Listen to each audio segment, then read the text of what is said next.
World មកជួបគ្នាសារជាថ្មីទៀតសរសើរនិស្សិតអញ្ចឹងនៅថ្ងៃនេះគឺខ្ញុំនឹងបង្ហាញអ្នកទាំងអស់គ្នាអំពីមេរៀនទី2គឺ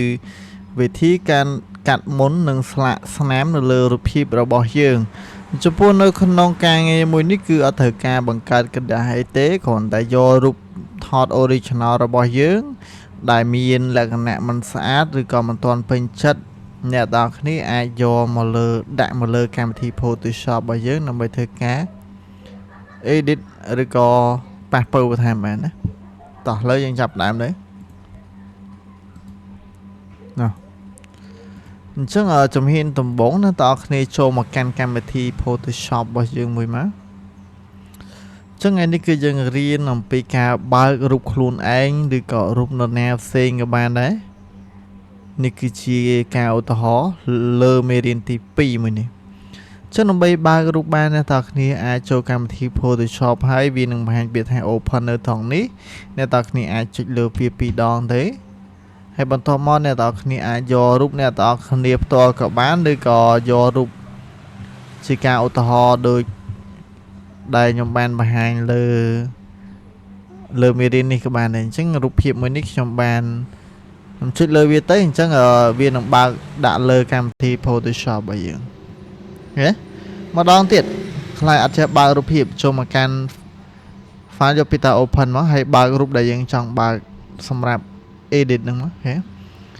អញ្ចឹងរូបនេះមានមុនហើយសម្រាប់មេរៀនទី2នេះគ្រាន់តែឲ្យអ្នកនរគ្នាស្គាល់ពីការប្រើប្រាស់ tool ថ្មីមួយទៀតគឺដែលមានឈ្មោះថា Spot Healing Brush Tool នេះ Spot មួយនេះដែលមានអក្សរ J សត្វខាតរបស់វាអញ្ចឹងចំពោះកន្លែងនេះយើងត្រូវការបើកគ្នាបើកចុចគ្នាបើកគ្នាបិទយើងគ្នាបិទទូចគ្នាបើកធំខ្ញុំដាក់គ្នាបើកដើម្បីគ្នាបិទដើម្បីឲ្យវារីកធំដើម្បីធ្វើការចុចត្រង់ហ្នឹងមួយទៅចឹងស្នាមរបស់យើងគឺនឹងបានអូខេចឹងឡើយនឹងត្រូវការបង្កើតអានេះធំមកអូខេដល់ពេលដែលយើងចុចទៅអាស្នាមហ្នឹងវាចង់ថាវាលាយជាមួយសាច់របស់យើងវាស៊ីសាច់ដល់អូតូនេះធំមួយណាចុចស្នាមត្រង់ណាគឺបាត់ត្រង់ហ្នឹងអូខេបកហ៎តែអាធួហ្នឹងយើងមិនអាចយកទៅកាត់ភ្នែកអីបានទេតែចុចត្រង់ភ្នែកទៅភ្នែកយើងដូចពិការមិនទេអញ្ចឹងលក្ខខណ្ឌធួមិនហ្នឹងយើងប្រើបានតែកាត់បជ្រោយតិចតួចណាបាទហើ